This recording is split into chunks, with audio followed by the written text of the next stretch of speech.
Hello बच्चों। तो बच्चों आज हम लोग एक नया टॉपिक स्टार्ट करने जा रहे हैं। उस टॉपिक का नाम है स्कैटरिंग ऑफ लाइट। ठीक है, इससे पहले हम लोग एटमॉस्फेरिक रिफ्रैक्शन के बारे में पढ़ रहे थे। एटमॉस्फेरिक रिफ्रैक्शन हमारा ओवर हो गया, अब हम लोग स्कैटरिंग ऑफ लाइट के बारे में पढ़ेंगे। ठीक है तो स्कैटरिंग का मतलब क्या होता है, सबसे पहले ये समझिए। स्कैटरिंग ऑफ लाइट का मतलब कि लाइट का बिखर जाना। ठीक है, लाइट अगर जैसे आप समझिए कि जो सन से जो लाइट हमारी आती है, ये आप लोग जानते हैं कि सन से जो लाइट आ रही है वो एक व्हाइट लाइट है, और व्हाइट लाइट जो है उसके अंदर 7 कलर्स प्रेजेंट होते हैं। 7 कलर्स के मिक्सचर से व्हाइट लाइट हमारा फॉर्म होता है, और वो 7 कलर्स जो है वो विबग्योर कहते हैं हम उसे, है ना। Violet, indigo, blue, green, yellow, orange, red, इस तरीके से 7 कलर्स प्रेजेंट होते हैं। तो सन से जब लाइट हमारे एटमॉस्फेयर में एंटर करती है तो हमारे एटमॉस्फेयर में बहुत सारे छोटे छोटे एटम्स और मॉलिक्यूल्स प्रेजेंट हैं गैसेस के। ठीक है, गैसेस के छोटे छोटे जो एटम्स और मॉलिक्यूल्स प्रेजेंट हैं, ये एटम्स और मॉलिक्यूल्स, इनसे जब सन से लाइट जो हमारे एटमॉस्फेयर में एंटर करती है, ये लाइट जब इन छोटे छोटे गैसियस पार्टिकल से, गैसेस के एटम, गैसेस के मॉलिक्यूल से जब ये लाइट आकर टकराती है, तो टकराने की वजह से ये जो लाइट है ये आपकी स्कैटर हो जाती है। ऑलराइट, तो स्कैटरिंग के पीछे का जो रीजन है, जो लॉजिक है, वो देखा गया है कि ये है कि जो पार्टिकल्स हमारे एटमॉस्फेयर में, जो पार्टिकल्स जितने छोटे हैं वो उतनी ही ज्यादा स्कैटरिंग प्रोड्यूस करते हैं। जो पार्टिकल्स, जिन पार्टिकल्स का साइज लाइट के वेवलेंथ के ऑर्डर का हो, यानी लाइट की वेवलेंथ का ऑर्डर क्या है, 10 raise to the power -7 metre, है ना। The wavelength of light is of order of 10 raise to the power -7 metre. तो अगर पार्टिकल्स के जो का जो साइज है, अगर वो साइज लाइट के वेवलेंथ के साइज के ऑर्डर का हो, तब ऐसे पार्टिकल्स लाइट को स्कैटर करते हैं। अगर बड़े बड़े पार्टिकल्स प्रेजेंट हैं, उन बड़े बड़े पार्टिकल्स से टकराने के बाद लाइट की स्कैटरिंग नहीं होती, लाइट का बिखराव नहीं होता है, सिर्फ लाइट बाउंस बैक करती है, किसी दूसरे डायरेक्शन में चली जाती है। तो सन से जो लाइट है जब वो हमारे एटमॉस्फेयर में एंटर करती है, उसे बहुत सारे ऐसे छोटे छोटे पार्टिकल्स नजर आते हैं, जिन पार्टिकल्स का साइज लाइट के वेवलेंथ के साइज के कंपैरिजन में होता है। तो वो पार्टिकल्स लाइट को स्कैटर कर देते हैं। ऑलराइट, तो स्कैटरिंग के लिए कितनी स्कैटरिंग होगी? So the amount of scattering, it is found that the scattering होता क्या है, सबसे पहले ये समझ लीजिए। स्कैटरिंग को हम लोग लिखेंगे the spreading of light, the spreading of light, इसे हम लोग स्कैटरिंग कहते हैं। राइट बच्चों, लाइट का जो स्प्रेडिंग है उसे हम लोग स्कैटरिंग कहते हैं। और जो अमाउंट ऑफ स्कैटरिंग है, amount of scattering,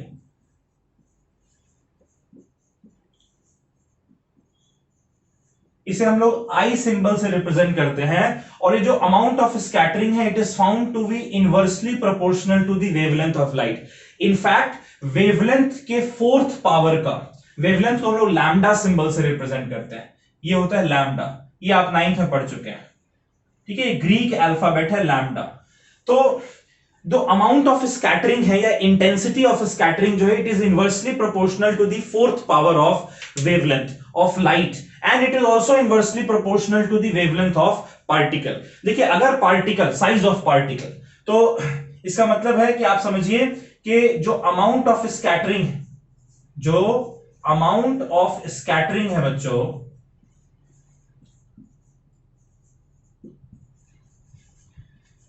is more if size of particle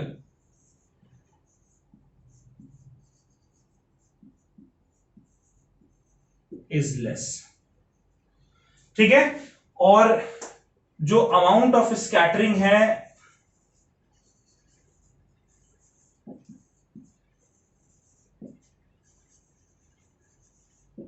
is less if size of particle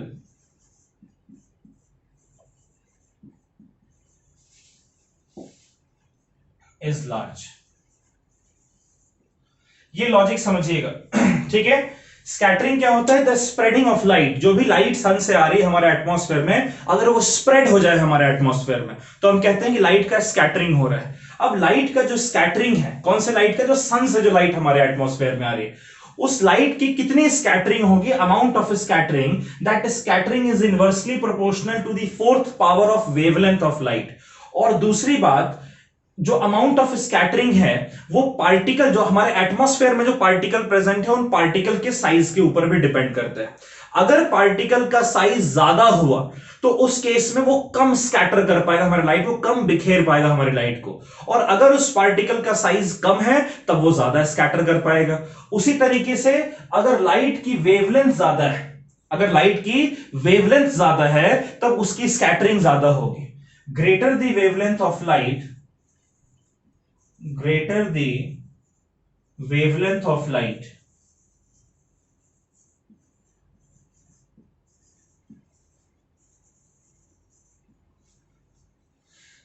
smaller the scattering।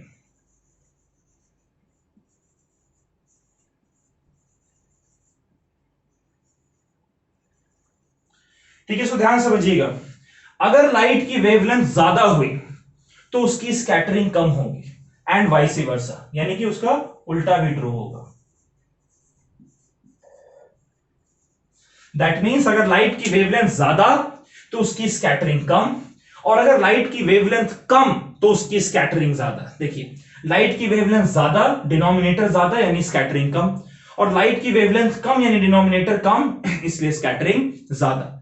इसका मतलब ये हुआ कि भाई ज्यादा वेवलेंथ किसकी है? रेड की वेवलेंथ सबसे ज्यादा होती है, यानी उसकी स्कैटरिंग सबसे कम होनी चाहिए। और वायलेट की वेवलेंथ सबसे कम होती है, इसलिए उसकी स्कैटरिंग सबसे ज्यादा होनी चाहिए। इसका मतलब कि हम लिखेंगे कि red scatters the least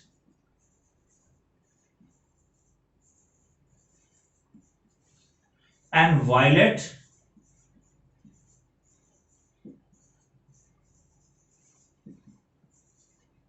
scatters the most. Clear है? तो देखिए ऐसा होता है, रेड की स्कैटरिंग सबसे ज्यादा, ठीक है। अगर यहां से देखें, देखिए वायलेट की स्कैटरिंग सबसे, सॉरी, वायलेट की रेड की स्कैटरिंग सबसे कम, वायलेट की स्कैटरिंग सबसे ज्यादा, उससे थोड़ा कम इंडिगो की स्कैटरिंग, उससे थोड़ा कम ब्लू की स्कैटरिंग, उससे थोड़ा कम येलो की स्कैटरिंग, उससे कम ऑरेंज की स्कैटरिंग, और सबसे कम रेड की स्कैटरिंग। विप, सॉरी, ग्रीन हम लोगों ने छोड़ दिए।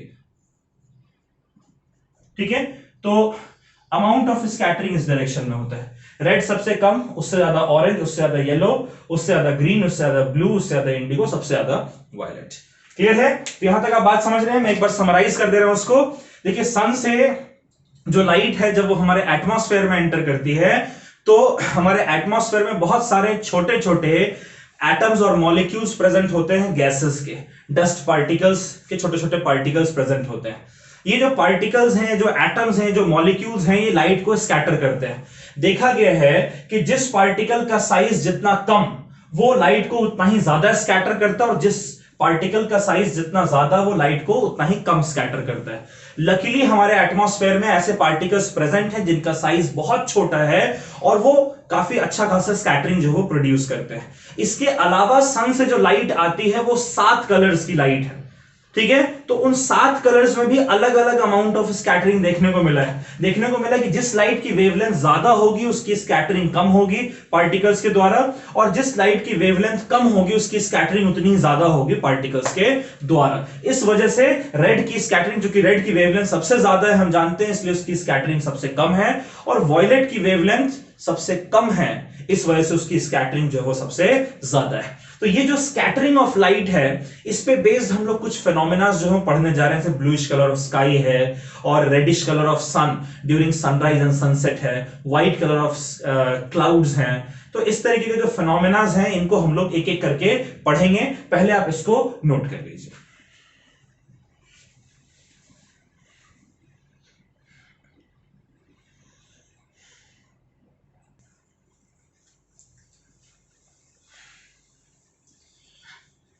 ठीक है बच्चों, तो स्कैटरिंग ऑफ लाइट में भी बहुत सारे टॉपिक्स हैं जिन टॉपिक्स को हम लोग कवर करेंगे करके। तो पहला टॉपिक स्कैटरिंग ऑफ लाइट का है। Sky appears black if earth had no atmosphere. देखिए हम सब जानते हैं कि हमारा जो अर्थ है उसका एक एटमॉस्फेयर है, एक ब्लैंकेट है, ठीक है। और उस ब्लैंकेट के अंदर गैसियस पार्टिकल्स, डस्ट पार्टिकल्स, सारे पार्टिकल्स जो हम प्रेजेंट हैं। लेकिन अगर ये एटमॉस्फेयर नहीं होता तो उस कंडीशन में स्काई जो हमें वो ब्लैक नजर आता। अभी स्काई ब्लैक तो नहीं नजर आता है डे टाइम में। डे टाइम में जब हम स्काई को देखते हैं तो स्काई हमें ब्लू नजर आता है, क्लाउड्स व्हाइट नजर आते हैं। ये सारी चीजें हमें नजर नहीं आती अगर हमें हमारे अर्थ पे के पास एटमॉस्फेयर नहीं होता। देखिए एक्चुअली में है क्या बच्चों कि अगर अर्थ का कोई एटमॉस्फेयर नहीं होता तो जो गैसियस पार्टिकल्स हैं, जो डस्ट पार्टिकल्स हैं, वो सारे स्केप कर जाते। कोई पार्टिकल जो है वो हमारे एटमॉस्फेयर में कोई पार्टिकल होता ही नहीं हमारे अर्थ के आसपास। जब कोई पार्टिकल ही प्रेजेंट नहीं होता तो सन से जो लाइट आ रही है, क्या उस लाइट को स्कैटर करना पॉसिबल हो पाता? नहीं पॉसिबल हो पाता। पार्टिकल ही तो स्कैटर करते हैं ना। जब पार्टिकल्स ही प्रेजेंट नहीं होते, एटमॉस्फेयर नहीं होता, तो पार्टिकल्स नहीं होते हमारे अर्थ के आसपास। और जब वो पार्टिकल्स नहीं होते तब वो सन से आ रही हुई लाइट को स्कैटर ही नहीं कर पाते। जब सन से आ रही हुई लाइट को हम स्कैटर ही नहीं कर पाते तो लाइट हर डायरेक्शन में, हर दिशा में जो लाइट है वो आपकी नहीं बिखरती। और उस वजह से जब आप स्काई को देखते तो स्काई जो है वो आपको ब्लैक नजर आता। अगर आपको सनलाइट को देखना था तो उस कंडीशन आपको डायरेक्टली सन को देखना पड़ता। अगर आप डायरेक्टली सन को देखते तो आपको लाइट जो है वो नजर आती है। और अगर आप डायरेक्टली सन को नहीं देखते तो आसपास आपको आपका स्काई जो है, पूरा एटमॉस्फेयर का जो स्काई है वो आपको ब्लैक नजर आता। इनफैक्ट ऐसा अगर होता तो दिन में भी आपको स्टार्स नजर आते, क्योंकि भाई स्काई तो आपका ब्लैक है ना। तो जो लाइट डायरेक्टली आप सन को देख रहे हैं तब सन की लाइट आपको नजर आ रही है, वरना सन की लाइट आपको नजर नहीं आ रही है। तो स्टार से जो लाइट दिन के टाइम में आती है वो उस वजह से हम स्टार को क्यों नहीं देख पाते, क्योंकि सन की लाइट ज्यादा होती है हर डायरेक्शन में। अगर सन से लाइट हर डायरेक्शन में होती ही नहीं तो दूसरे डायरेक्शन से स्टार से लाइट आती, हमारे आई में एंटर करती, तो हम उस स्टार को देख पाते। तो आप समझ रहे हैं इस बात को? अगर हमारे अर्थ के पास कोई एटमॉस्फेयर नहीं होता तो स्काई हमारा ब्लैक नजर आता, क्योंकि हमारे अर्थ के पास कोई पार्टिकल्स प्रेजेंट ही नहीं होता जो सनलाइट को स्कैटर कर सके। तब हम सन को तभी देख पाते जब हम डायरेक्टली, सनलाइट को हम तभी देख पाते जब हम डायरेक्टली सन की तरफ देखते, वरना जो पूरा स्काई है वो हमें ब्लैक नजर आता और स्टार्स भी हमें दिन में भी नजर आते। क्लियर है बच्चों? जैसे जो एस्ट्रोनॉट्स हैं जब वो स्पेस में जाते हैं तो स्पेस जो है वो उन्हें बिल्कुल ब्लैक नजर आता है, क्योंकि स्पेस में वहां वैक्यूम प्रेजेंट है ना। आउटर स्पेस में जब आप जाएंगे तो वहां वैक्यूम प्रेजेंट है और वैक्यूम में कोई पार्टिकल होता नहीं है कि वो सनलाइट को स्कैटर कर सके। तो एस्ट्रोनॉट को वो सनलाइट तभी दिख सकता है जब डायरेक्टली सन से लाइट जो है उनके आई तक पहुंचे, वरना उन्हें सब कुछ ब्लैक नजर आएगा। तो एस्ट्रोनॉट को आउटर स्पेस में जब वो जाते हैं तब उन्हें वो स्पेस जो है वो ब्लैक नजर आता है। क्लियर है? चलिए इसको मैं थोड़ा सा लिख देता हूं, आप उसको नोट कर लीजिएगा। तो if there would have been no atmosphere,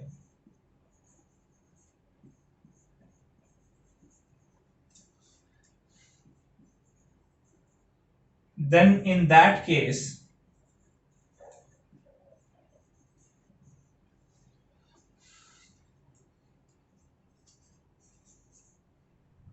that case earth would not have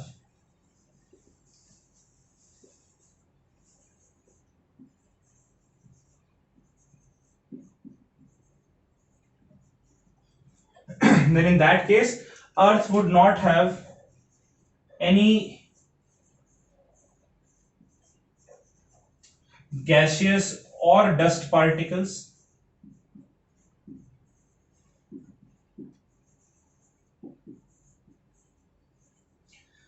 as a result.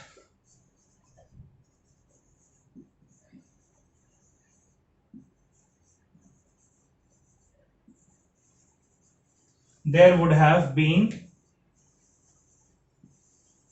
no scattering.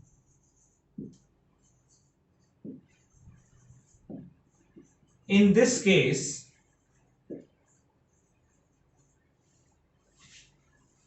sky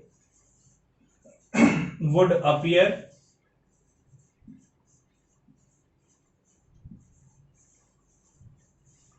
black to us. ठीक है, तो अगर कोई एटमॉस्फेयर नहीं होता तो उस केस में अर्थ के पास कोई गैसियस या फिर डस्ट पार्टिकल्स प्रेजेंट नहीं होते जो कि सन से आती हुई लाइट को स्कैटर करते, तो इस वजह से कोई स्कैटरिंग होती नहीं लाइट की. ऐसा अगर होता तो स्काई जो हमें ब्लैक नजर आता. अच्छा, फिर मैं पैराग्राफ चेंज करके लिख रहा हूं. We could then see the light from sun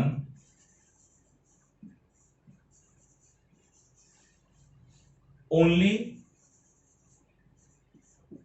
if we look directly at sun, है ना. और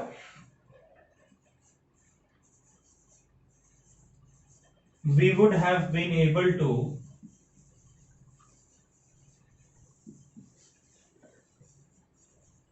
see the stars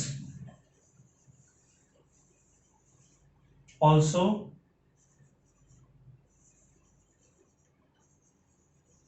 during daytime in this case. ठीक है, एक पॉइंट आप अपने एंड से भी लिख लीजिएगा.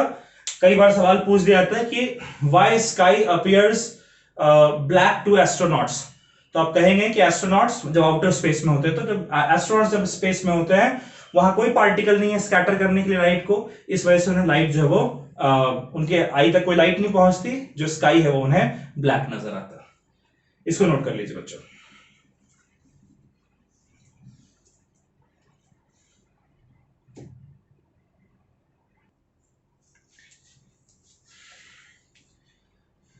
तो बच्चों ये अगला टॉपिक जो स्कैटरिंग ऑफ लाइट का है हमारा, वो है blue colour of clear sky.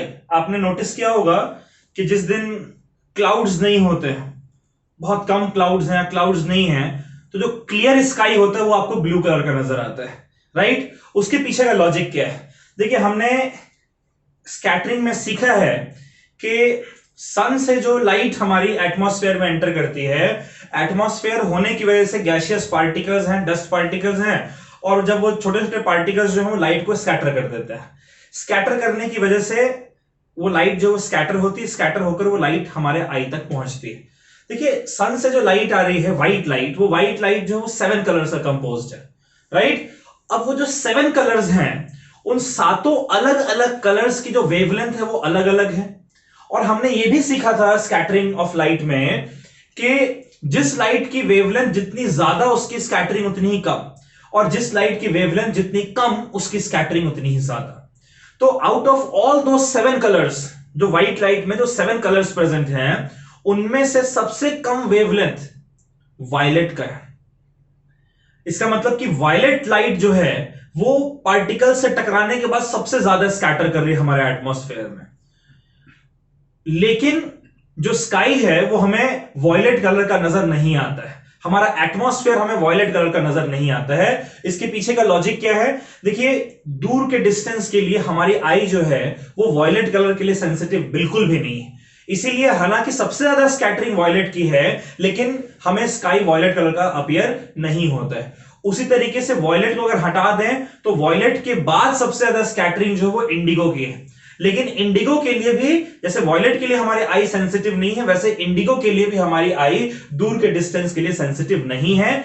इस वजह से वॉयलेट और इंडिगो दोनों कलर सबसे ज्यादा स्कैटर कर रहे हैं, लेकिन हमें नजर नहीं आते हैं.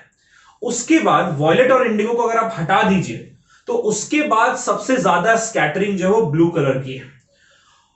और अगर आप बाकी कलर्स में देखें, जैसे ब्लू है, येलो है, ग्रीन है, ऑरेंज है, रेड है, बाकी 5 कलर्स बचे. ये जो 5 कलर्स हैं, इनमें से सबसे ज्यादा स्कैटरिंग जो है वो ब्लू कलर की है. और हमारी आईज ब्लू कलर के लिए परफेक्टली सेंसिटिव. यानी आप कह सकते हैं कि जो ये 7 कलर्स हैं, इन 7 कलर्स में अलग अलग कलर्स अलग अलग अमाउंट से स्कैटर कर रहे हैं। Out of all the 7 colours वो कलर जिसमें सबसे ज्यादा स्कैटरिंग है, उसमें ब्लू वो कलर है जिसके लिए हमारी आईज सबसे ज्यादा सेंसिटिव है। इस वजह से जो स्काई है, हमारा जो एटमॉस्फेयर है, वो हमें कैसा नजर आता है? ब्लू कलर का नजर आता है। क्लियर है बच्चों? मैं एक बार फिर से रिपीट कर रहा हूं, थोड़ा समराइज कर रहा हूं, आपको समझिएगा, ठीक है? कहीं अगर आपने स्किप कर दी, एक बार फिर से आपको मैं समझा देता हूं। सन से जो लाइट हमारे एटमॉस्फेयर में एंटर करती है वो व्हाइट लाइट है, 7 कलर से कंपोज्ड है। जब ये लाइट हमारे एटमॉस्फेयर के छोटे छोटे पार्टिकल से टकराती है, तब ये सारे 7 कलर्स जो वो स्कैटर होते हैं। Out of all this 7 colours, जिसकी वेवलेंथ जितनी ज्यादा उसकी स्कैटरिंग उतनी कम, जिसकी वेवलेंथ जितनी कम उसकी स्कैटरिंग उतनी ज्यादा। तो सबसे ज्यादा वेवलेंथ वायलेट की है, सबसे कम वेवलेंथ वायलेट की है, सबसे ज्यादा स्कैटरिंग वायलेट की है। लेकिन वायलेट हमें नजर नहीं आता है, हमारी आई सेंसिटिव नहीं। उसके बाद सबसे ज्यादा स्कैटरिंग इंडिगो की है, लेकिन इंडिगो के लिए भी हमारी आई सेंसिटिव नहीं है। इस वजह से स्काई हमें ना वायलेट नजर आता है ना इंडिगो नजर आता है। उसके बाद जिन कलर्स के लिए हमारी आईज परफेक्टली सेंसिटिव है दूर के डिस्टेंस के लिए, उसमें सबसे ज्यादा स्कैटरिंग जो है वो ब्लू कलर की है। तो चूंकि हमारी आईज ब्लू के लिए परफेक्टली सेंसिटिव है और बाकी कलर्स में सबसे ज्यादा स्कैटरिंग जो है वो, जिसके लिए हमारी आईज सेंसिटिव है, उसमें सबसे ज्यादा स्कैटरिंग ब्लू की है। इसलिए हमारा एटमॉस्फेयर, हमारा जो स्काई है, क्लियर स्काई, वो हमें ब्लू कलर का नजर आता है। क्लियर है? तो ये मैं आपके लिए लिख दे रहा हूं, इसको आप नोट कर लीजिएगा। तो when light from sun, क्या बच्चों? when light from sun enters in our atmosphere,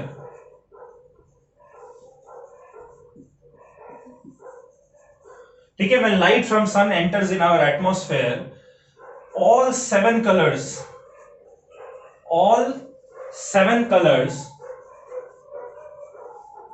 ठीक है, ये जो सारे 7 कलर्स हैं बच्चों, ये स्कैटर करते हैं।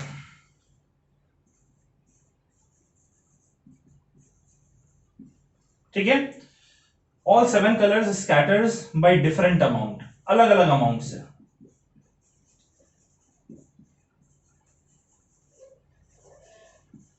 जो वायलेट है वो स्कैटर करता है the most, scatters the most, followed by indigo। यानी वॉयलेट के बाद सबसे ज्यादा स्कैटरिंग किसका है? इंडिगो का।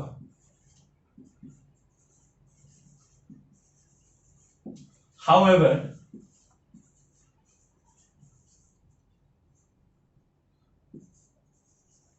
our eye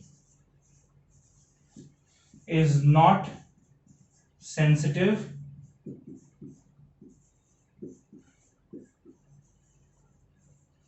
to these colors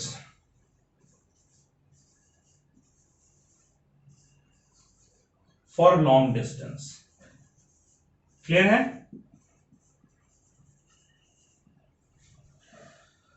बाकी कलर्स में, out of other colours,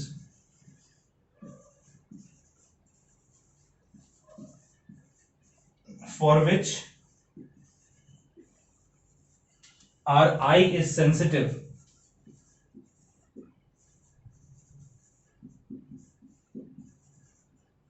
blue scatters the most।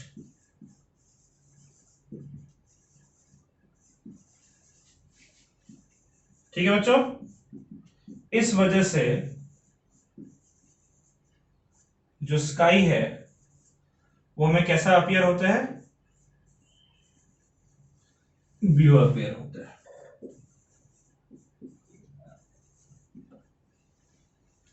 ठीक है बच्चों? क्लियर है? चलिए इसको आप लोग नोट कर लीजिए। आज का लेक्चर हम लोग यहीं पर समाप्त कर रहे हैं। जब अगले लेक्चर में मिलेंगे, यही सेम स्कैटरिंग ऑफ लाइट को हम लोग आगे बढ़ाएंगे और 2-3 टॉपिक्स जो हमारे बचे हुए हैं उसको हम लोग अगले लेक्चर में कवर करेंगे। ठीक है? यहां तक आप लोग पढ़ कर रखिएगा। Bye bye.